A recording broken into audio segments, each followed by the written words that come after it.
The wind howled across the empty plains of Earth's Midwest, carrying with it the smell of ash and smoke. Where once stood a proud farmhouse, there was now only blackened wood and twisted metal. The fire had come fast, too fast for anyone to stop it. Eli Turner stood in the ruins, his one remaining arm hanging at his side, his other sleeve flapping in the cold wind. His hat was gone. His boots were burned. His face, worn from years of sun and hardship, was covered in soot. The ranch had been his whole life. He had inherited it from his father, who had inherited it from his grandfather. For 3 generations the Turners had worked this land. And now it was gone, burned to nothing in a single night. Eli stared at the charred ground where his barn used to be.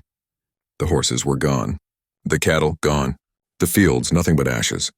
The fire had taken everything except him. He could still hear the crackle of the flames in his mind. He had tried to fight it with only one arm, but it had been hopeless. His water lines had burst. His pump had melted. He remembered screaming, coughing, trying to save the last of his feedstock, but the fire had swallowed everything. Now, only silence remained.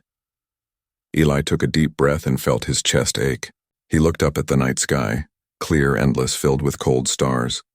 Somewhere out there, he thought, maybe God was listening. Or maybe no one was. For a long moment, he stood motionless. Then slowly, he turned toward the old communication terminal inside what was left of his shed. It was cracked, covered in dust, and half melted, but it still had power. He had spent his last few dollars keeping the old satellite uplink running. It was his only connection to the off-world network. He wiped the ash off the screen with his sleeve and switched it on. The terminal flickered weakly, showing faint blue light. A voice greeted him. "Welcome back, user Eli Turner." Connection established. Eli sat down on a broken crate. His hand trembled as he typed. "Show me classified partner listings." The machine hesitated, then displayed a list of names, photos, and alien species. Across human colonies and nearby systems, interspecies marriage programs had become common. Lonely people from ruined worlds could now send for a partner, an alien bride or husband, through registered agencies. Eli had always laughed at those ads before. They sounded desperate, sad, but now, looking at his burned farm, he wasn't laughing. He scrolled through the listings. Most were standard bios: age, homeworld, language, compatibility. Then one caught his eye. Name: Liora species, Varelian homeworld, Varel Prime.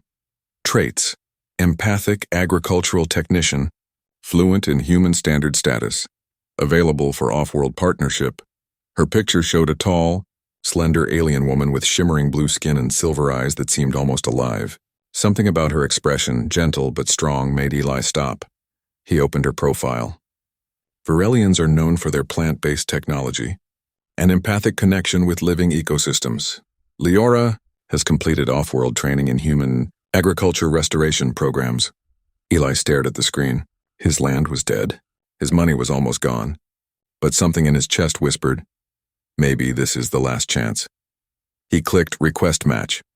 The terminal buzzed, processing the request. Then a message appeared. Partner request approved. Estimated arrival: 27 standard days. Eli leaned back, feeling a mix of fear and disbelief. He had just ordered an alien wife. The next morning, he woke to silence again.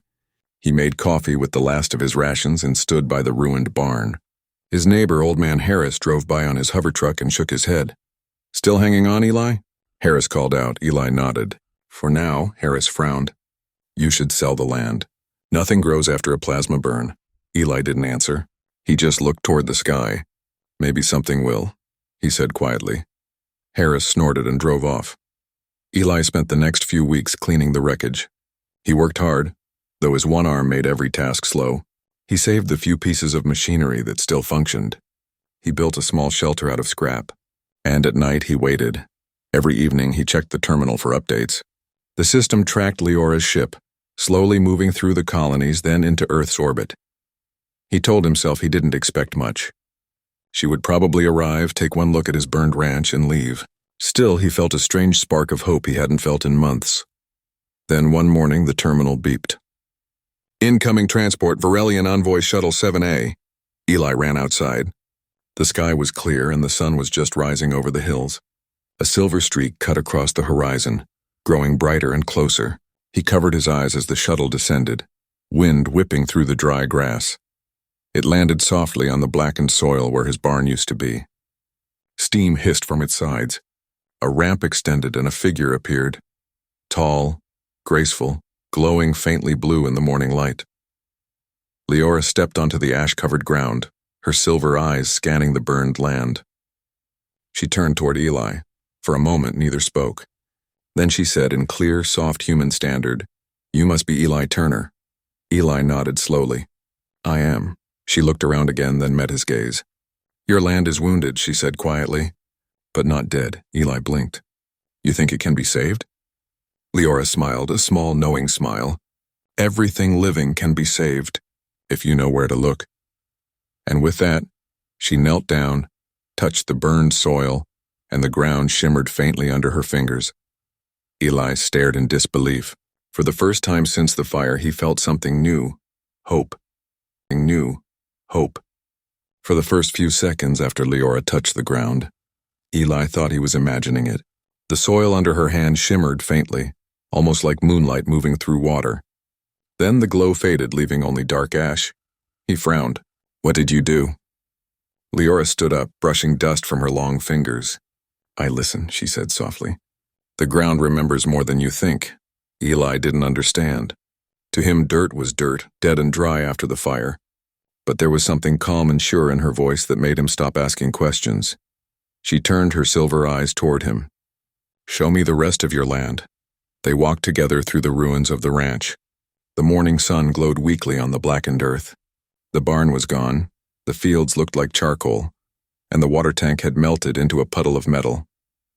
Liora moved slowly, scanning everything as if she could see life where none existed. When she passed by a pile of burned fence posts, she paused, knelt again, and pressed her palm to the soil. Eli watched. "You're wasting your time," he muttered. "Nothing's going to grow here. The fire cooked it all." Liora smiled faintly. "You humans think fire kills everything. On my world, it is how new life begins." Eli raised an eyebrow. "Varelians burn their crops on purpose?" "Sometimes," she replied. "Fire feeds the soil with memory. It clears the pain. Then the land breathes again." He didn't know what to say to that. It sounded like strange alien poetry, but there was something peaceful in the way she said it. They spent the rest of the morning walking. Liora said little. Occasionally she would hum softly, a gentle tune that made the air feel warmer.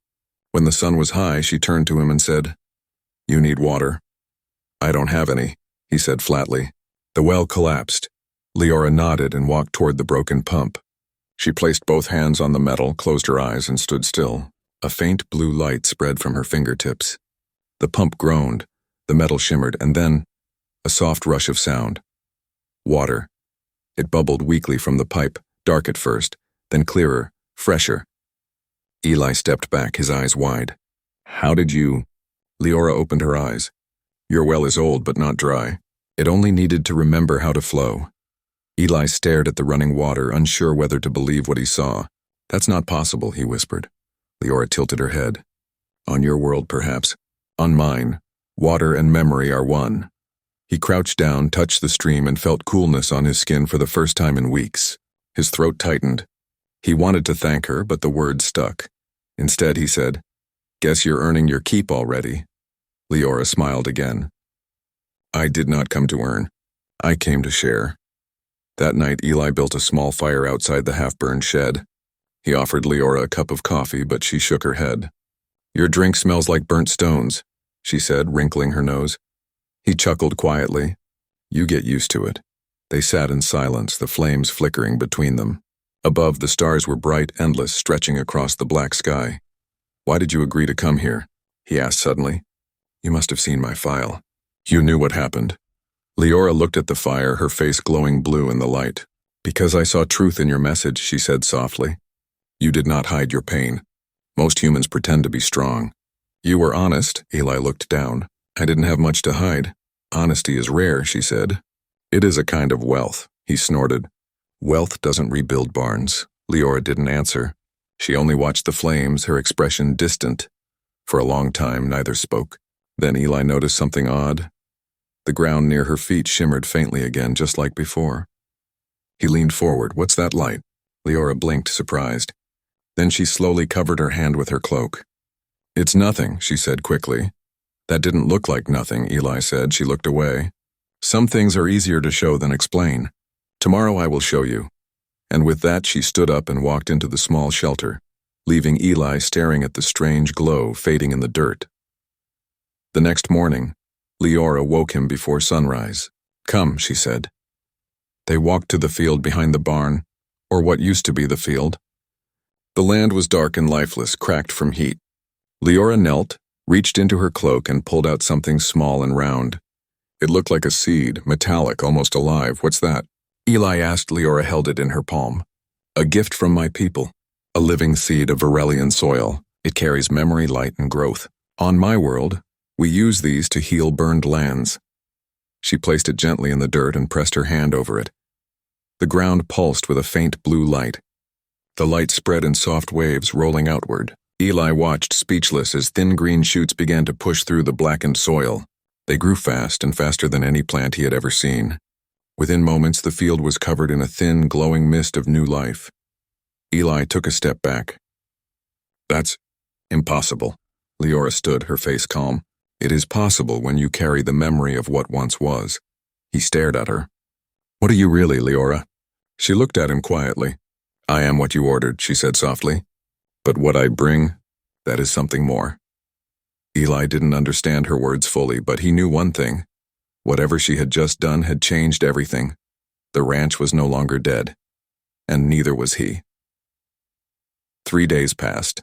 By the third morning, Eli could hardly believe what he was seeing.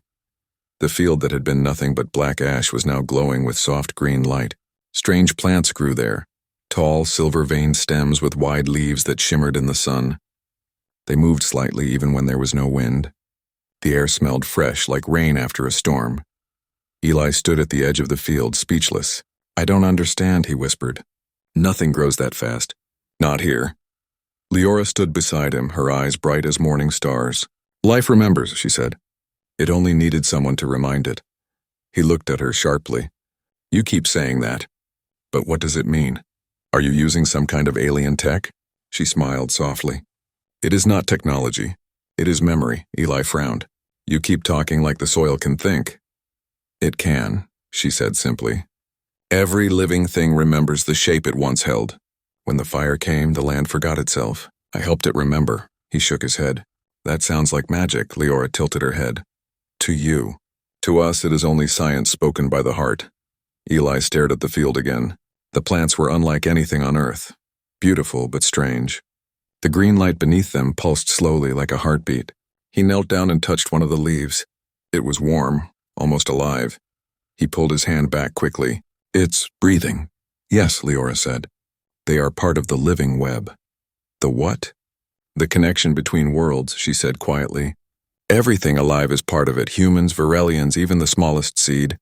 But most forget. You humans forgot long ago." Her words sent a chill down his spine. "So what are these things, plants?" "They are what your world used to grow, before it began cutting its memory apart," she said. "Now they return." Eli wasn't sure what to say. He had seen strange things before.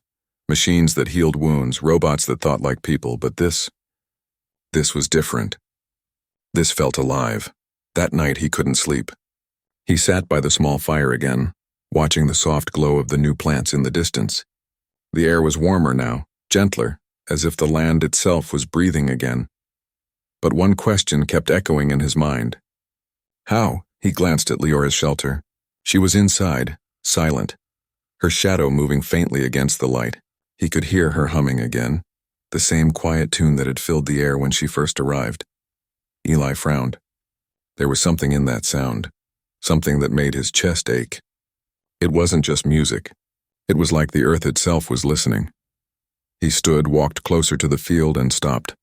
The plants were moving again, but this time they were bending all in one direction. Toward the shelter, Eli's heart pounded. What in the world? He followed the direction of their movement and saw faint blue light seeping through the cracks of Liora's door. It pulsed softly in rhythm with the plants. He stepped closer. "Liora?" No answer. He pushed the door open. Inside, the air shimmered.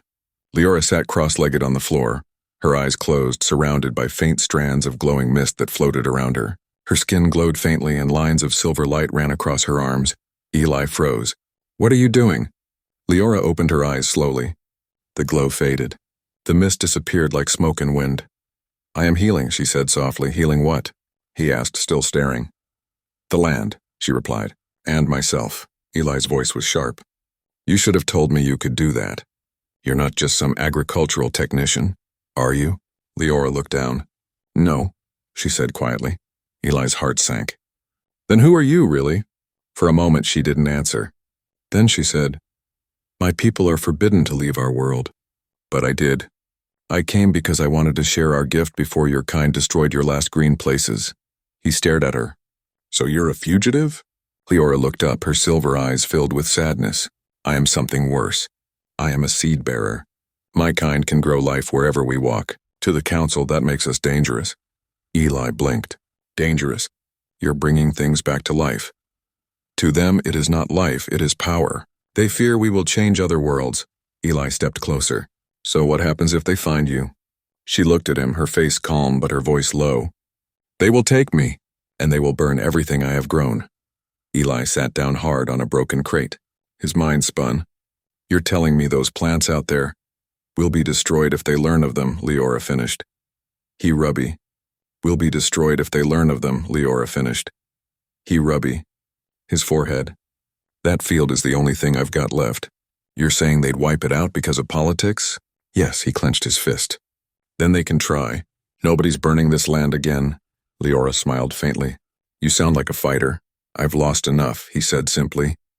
"Not again." She watched him quietly. "Then I will teach you how to protect it." Eli frowned. "Protect it how?" "By remembering," she said. "You must connect with the living web. You must let the land know your name." He shook his head, confused. "That sounds like alien religion." "Maybe," she said softly. "Or maybe it's just life speaking in a way you forgot how to hear." Eli looked at her, uncertain, but something in her calm voice made him believe, if only a little. He nodded slowly. "All right, show me." Liora stood, reached out her glowing hand and touched his chest right above his heart. "Close your eyes," she whispered. "Listen." Eli did. At first he heard nothing. Then slowly, faintly, he began to hear something beneath the wind. The pulse of the soil, the whisper of roots, and the steady heartbeat of life all around him. It wasn't words, but he could feel it. The land was alive, and it was listening. He opened his eyes, breathing hard. Liora smiled gently. "Now you understand," she said. Eli swallowed. "Yeah," he whispered. "I think I do." Outside, the plants shimmered brighter, as if the earth itself had heard their promise. The peace didn't last long. It began 2 nights later, when Eli was woken by a deep rumble in the sky. The sound rolled across the plains like thunder, but the night was clear. He sat up quickly, heart pounding. Liora was already awake, standing outside her shelter, looking toward the stars. "What is it?" Eli asked. She didn't turn. "They found me." A streak of white light tore across the darkness. Then another. 3 glowing shapes appeared high above the horizon, moving fast. "Ships?" Eli whispered. "Varelian patrol craft," she said quietly. "They are coming for me." Eli grabbed his jacket and stepped outside. "You said they destroy everything you've grown, right?" "Yes." Her voice was calm, but her eyes glowed brighter than usual. "They will burn the land to erase all trace of me." He clenched his jaw. "Not again. Not this land." The ships grew larger as they descended, their engines humming like angry bees. They stopped just above the field, hovering silently. Bright searchlights swept across the glowing plants. The light turned the green field into silver. A voice echoed from the sky. "Varelian citizen Liora, you are in violation of Interworld Code 17B. Step forward immediately. You will be taken into custody for unauthorized seed transference." Eli looked at Liora. "They can't be serious." "You're helping." "They do not care," she said softly. "To them, life that spreads is dangerous." The voice came again, sharper this time. "This is your final warning." Eli stepped forward. "You leave her alone." He shouted up at the sky. "She's done nothing wrong." There was silence for a few seconds. Then the voice spoke again, colder than before. "Human presence detected. Step away from the Varelian subject." Eli didn't move. "You'll have to take me too," he said. The ships shifted position, engines roaring. A beam of white light shot down near him, scorching the ground. Liora cried out. Eli, stop! They will kill you! Not if I can stop them first, he said. He ran toward the barn, what little was left of it, and pulled out his old plasma rifle. It was a relic from the border wars, half rusted but still functional. He loaded it with trembling hands. Liora watched him in horror. You cannot fight them. Watch me. The ships lowered closer. 3 silver drones detached and floated down, glowing with blue energy. They landed near the field, scanning everything with humming sensors. The plants began to wilt where the beams touched them. Liora gasped. They're killing the roots! Eli aimed his rifle and fired. The plasma bolt hit one of the drones, blasting it apart in a shower of sparks. The other 2 turned toward him instantly. Unauthorized aggression detected, the robotic voice said. Use of force approved. A beam of energy lanced toward him, throwing him backward. He hit the dirt hard, pain shooting through his shoulder. The rifle skidded away. Liora ran to him. Eli! I'm fine, he grunted, though his chest burned. The drones turned again, moving toward the glowing field. Liora stood up, eyes flashing bright silver. Enough. She lifted her hands and spoke something in a language Eli didn't understand. The air shimmered around her, and suddenly the plants responded. The glowing leaves stretched upward, forming thick vines that coiled like living ropes. The vines shot out, wrapping around the drones. Sparks flew as the plants tightened, crushing the metal. In seconds, both drones were torn apart. Eli stared. You can fight? Leora's face was pale. Not for long. It drains me. Above them, the main ship shifted again. A beam of white light locked onto her position. They're going to take you, Eli shouted. Liora looked at him, her expression calm but full of sadness. Then this is where I must go. He shook his head. No, you don't give up that easy. He grabbed her hand, the one still glowing faintly, and pulled her toward the small shelter. If they want you, they'll have to come down here.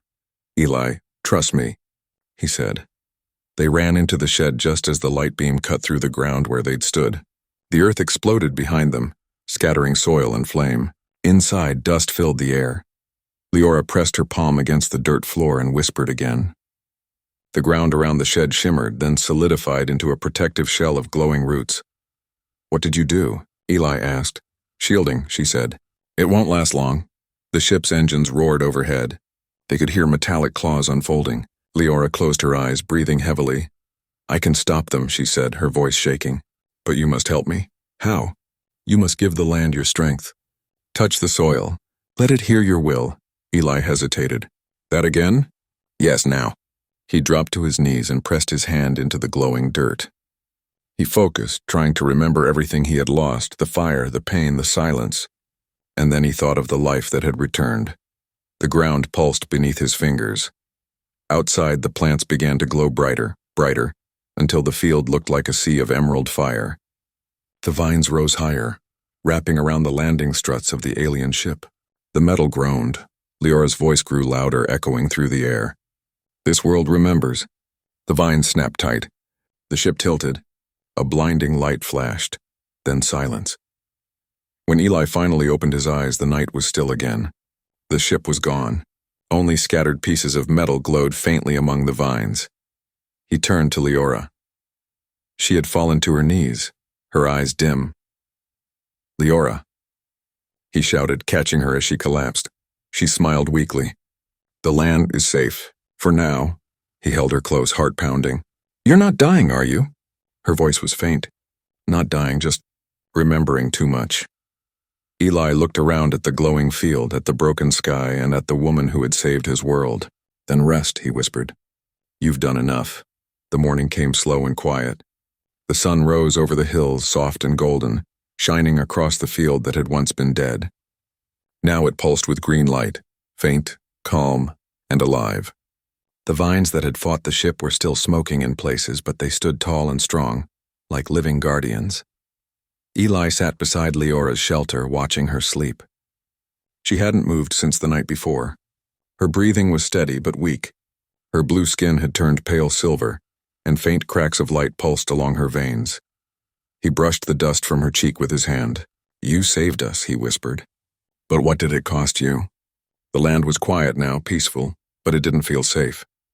The air carried a strange hum, low and deep, like the world itself was holding its breath. Eli looked out over the glowing field and shook his head. They'll come back, he muttered. They always do. He stood, picked up the old rifle from where it lay, and stared at the smoking wreckage of the drone parts. And next time I'll be ready. By midday, Liora stirred. Her eyes fluttered open, weak but shining faintly. Eli, she whispered. He knelt beside her. I'm here, she smiled faintly. The land remembers you now. You did well, Eli laughed softly. I didn't do much. You did all the heavy lifting, she shook her head. You gave it strength. That is what I cannot do alone, he frowned. You're not healing, are you? You're getting weaker. Her gaze dropped.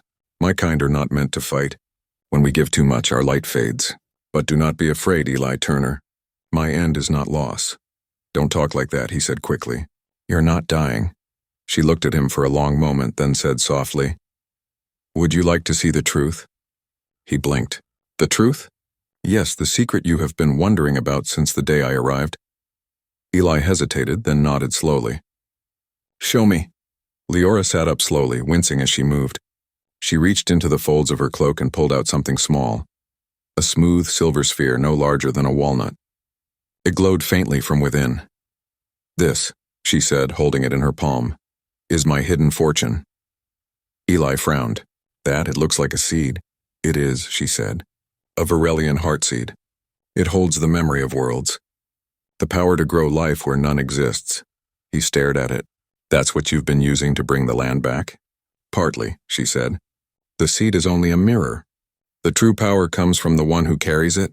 From me, he blinked. You mean you are the seed? Liora nodded. Every seed bearer carries one within them. It grows as we grow.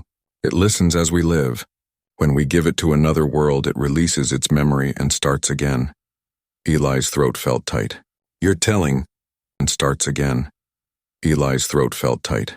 You're telling, be that thing inside you, it can restore life? To anywhere. Yes, she said. To deserts, to dead planets, even to worlds your kind have burned. Eli looked at her in silence. Then this isn't just about my ranch, she smiled faintly. No, it never was. He sat back, trying to take it in. That's why they wanted you back. Not because you broke their rules and because you are their power. She nodded slowly. They fear what will happen if others learn to use this gift without control. If your people knew what I carry, they would fight wars to possess it. Eli clenched his fist. And you came here anyway? Yes, she said quietly. Because your world is dying, Eli Turner. I saw it in the records. Your ocean's poisoned. Your sky's burning. And yet your kind still hope. I came to answer that hope. He swallowed hard. And you'd give all that for us? She looked at him with soft eyes. Hope is meant to be shared. For a while they sat in silence. The sound of the wind moved gently through the glowing leaves outside. Then Liora spoke again. When my light fades completely, the heartseed will leave me, she said. It will take root here. Eli froze. Wait, are you saying you'll die when that happens? Not die, she said softly. Become part of this world. My memory will stay with the land. My light will live in every blade of grass that grows from it. He shook his head fiercely. No, I won't let that happen. There has to be another way, she smiled sadly. You cannot fight what was always meant to be. Eli stood and paced. You gave me back everything I lost, and now you're saying I've got to lose you? Liora looked up at him. Eli, your people once believed that the earth and the soul were one. Perhaps it is time to believe again. He stopped, staring at her. The glow from her skin was dimmer now, flickering like a fading candle. You think your people will come back? He asked. They will try, she said, but they will find nothing left to take. He knelt beside her again, gripping her hand. Then we'll make sure they never touch this place again. Leora's fingers were cool in his hand. When the time comes, she whispered, you must plant the heartseed in the center of the field. Promise me that, he nodded, his jaw tight. I promise, she smiled, eyes closing. Good, then all is well. Outside, the air shimmered faintly. The field pulsed once more, bright enough to light the sky. Eli turned to look, and for a moment he saw something impossible. Shapes moved within the light, trees rising tall, rivers flowing again, life bursting from the soil in waves. It wasn't just the ranch anymore. The glow stretched far beyond his land, spreading across the horizon like dawn. He looked back at Liora. She was glowing brighter now, her body turning to light, her voice soft and distant. The seed awakens, she whispered, and then she was gone, fading into the air like mist. Eli fell to his knees, staring at the silver sphere that now rested in the dirt where she had been. It pulsed gently like a heartbeat. He picked it up and held it close. "I'll keep my promise," he said quietly. The earth answered him with a low hum, deep and alive. The morning after Liora vanished was silent. No birds, no wind, no sound at all. Eli Turner stood alone in the middle of the glowing field, holding the silver sphere that pulsed softly in his hand. The light inside it moved like liquid, shifting and breathing as if alive. He hadn't slept. He couldn't. Every time he closed his eyes, he saw Leora's face, and calm, bright, and fading. She was gone. But her promise wasn't. He looked out over the field. The plants were still alive, still glowing faintly, but they were waiting for something. He could feel it like a heartbeat under his feet. The land was breathing, but incomplete. Eli clenched the sphere tighter. "All right, Liora," he whispered. "Let's finish what you started." He walked to the center of the field where the soil was darkest and richest. The ground seemed to pulse under his boots. He knelt, dug a small hole with his one good hand, and placed the glowing seed inside. The moment it touched the earth, the ground shuddered. A wave of light rippled outward, moving through the soil like a heartbeat spreading through veins. The plants straightened. The air shimmered. Eli stumbled back as the entire field came alive. Vines rose around him, growing taller, thicker, brighter. The glow turned from soft green to deep gold. The sky above dimmed as if the sun itself bowed before the new light. And then the light shot upward, a pillar of color that pierced the clouds. Eli shielded his eyes. "What the hell?" The glow spread across the horizon, racing outward in all directions. The land, once dead and dry, began to change. Black soil turned rich brown. Flowers bloomed where ashes had been. Streams burst from the cracked earth, rushing down the hills. Eli fell to his knees, overwhelmed. "It's working," he whispered. "It's really working." The miracle didn't stay secret for long. By noon, sensors from nearby colonies detected massive energy spikes across the region. By evening, satellites captured images of a growing green circle spreading from the center of Eli's land. Within hours, Earth's networks were filled with one headline: "Dead Ranch Revives. Alien Life Found in Human Soil." The story spread like wildfire. Scientists, soldiers, reporters, everyone wanted to see it. And beyond Earth, in the far orbit of Varel Prime, the Council saw it too. Inside a grand chamber of crystal and light, Varelian officials stared at the holographic map. A blue-skinned elder spoke in a heavy voice. "The Seed-Bearer's light has awakened. It must be contained." Another counselor shook her head. "It has merged with the human world. We cannot extract it without destroying the planet's balance." "Then destroy it," the elder said coldly. Before the humans learned to use it, a long silence followed. Then the order was given. "Dispatch a cleansing fleet. Erase the contamination." Eli didn't know any of that. He was too busy trying to understand what he was seeing. By sunset, the transformation had spread beyond his ranch. The neighboring hills glowed softly with new grass. Trees he hadn't seen in years were sprouting again. Even the air smelled alive, filled with rain and ozone. He sat by the edge of the field, exhausted but awestruck. "You did it, Liora," he said softly. "You really did it." The ground hummed beneath him, a deep, steady pulse. He felt it in his bones. The land was alive and aware.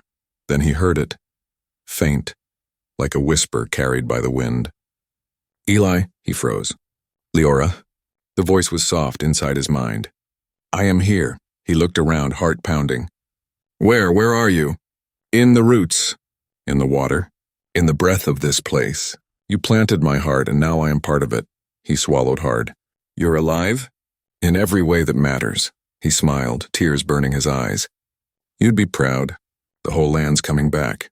I see it. But danger is coming, Eli. You must be ready." "Danger? My people are on their way. They will not understand what you and I have done." Eli's jaw tightened. "Then I'll make them understand.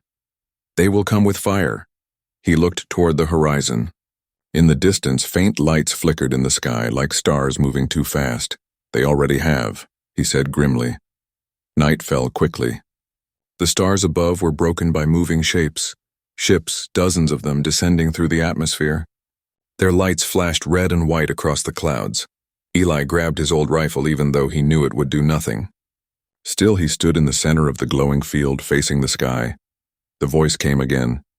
"Do not fight them with fire, Eli. Fight them with life," he frowned. "How?" "Trust the land. You are part of it now. Tell it what must be done." He took a deep breath, dropped to his knees, and pressed his hand against the soil. The pulse of the earth met his heartbeat, steady and strong. He closed his eyes and whispered, "Protect this place." The ground responded. The vines stirred. The trees grew taller. Roots spread through the earth like a living shield.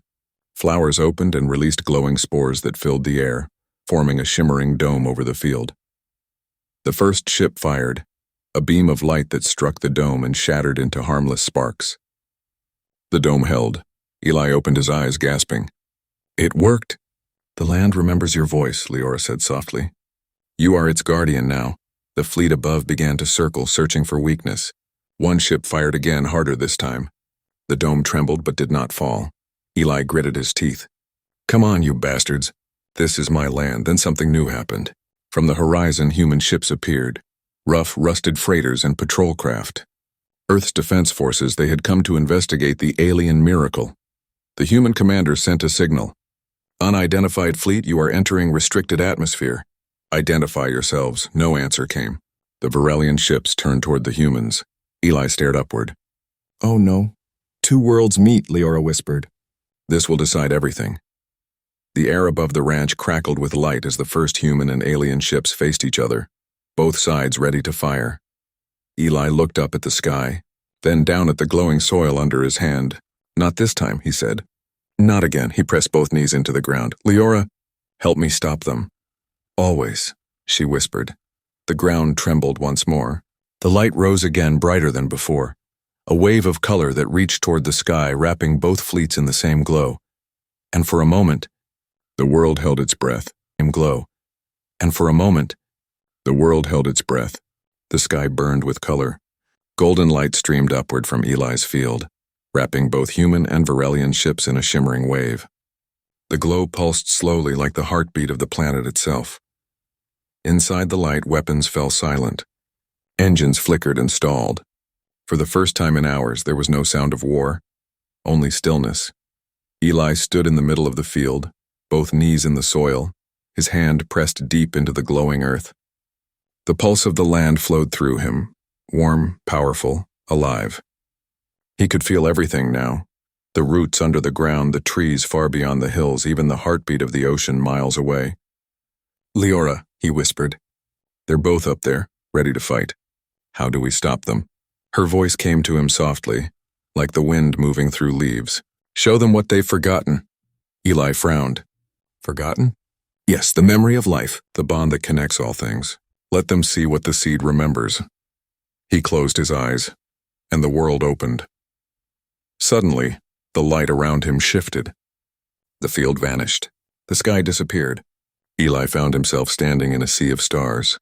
Before him stretched two worlds, one blue and green, Earth, the other silver and bright, Varel Prime.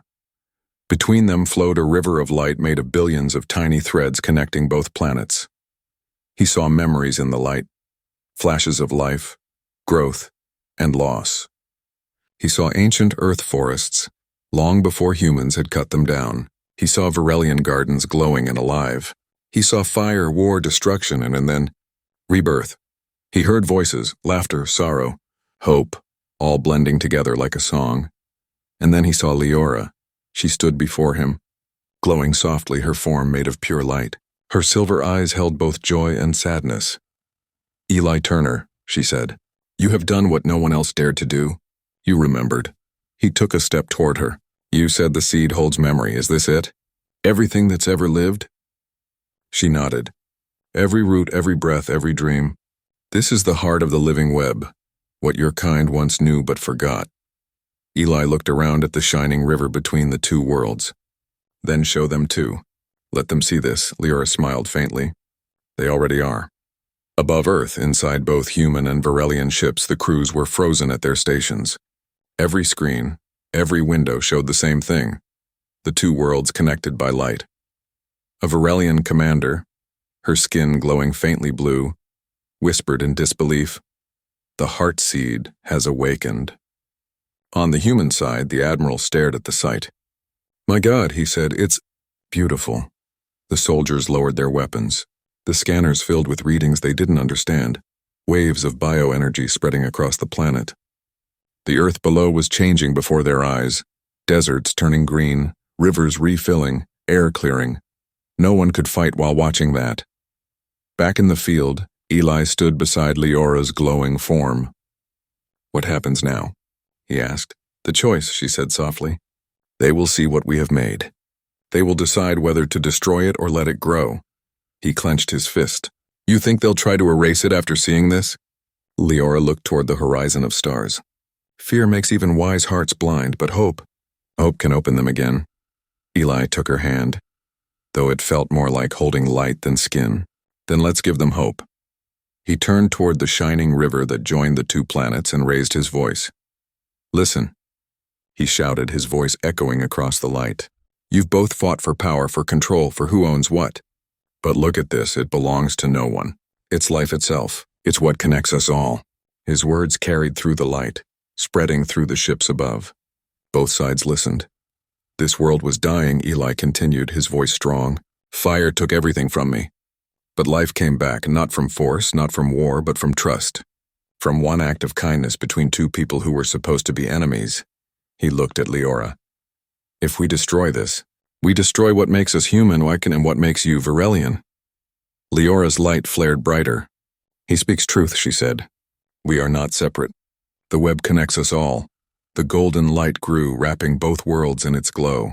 The ships above slowly turned away from each other, their weapons dimming. The humans and Varelians alike stared into the brilliance and felt something they hadn't felt in generations. Peace. Hours later, the sky cleared. The ships were gone, both fleets retreating quietly into the stars. The land below was still glowing faintly, soft and alive. Eli stood alone again in the field, breathing hard, exhausted, but alive. The earth around him pulsed gently, peaceful now. He looked up at the clear blue sky. You did it, Liora, he said softly. You saved them. Her voice came one last time, faint and warm, carried by the wind. We saved them, Eli Turner. You and I, he smiled, eyes stinging. What happens now? Now you live, and the world grows. He looked out across the horizon. The once dead land now stretched far and wide, covered in green. Flowers, trees, rivers, all glowing faintly with the memory of her light. He took off his hat and held it over his heart. Guess I've got some farming to do, he said quietly. A soft breeze moved through the grass, and for a moment he thought he heard her laughter in it. Years later, people would travel from all over the world to see the Turner Field, the place where life began again. Scientists called it the renewal zone, but locals called it something else. They called it the bride's gift. And in the middle of the field, where the first seed had been planted, stood a single tree, tall, silver-veined, and glowing faintly under the night sky. Some said if you stood beneath its branches and listened closely, you could still hear her voice whispering through the leaves. Everything living can be saved. If you know where to look, Eli Turner did, and because of him, so did the world. And because of him, so did the world.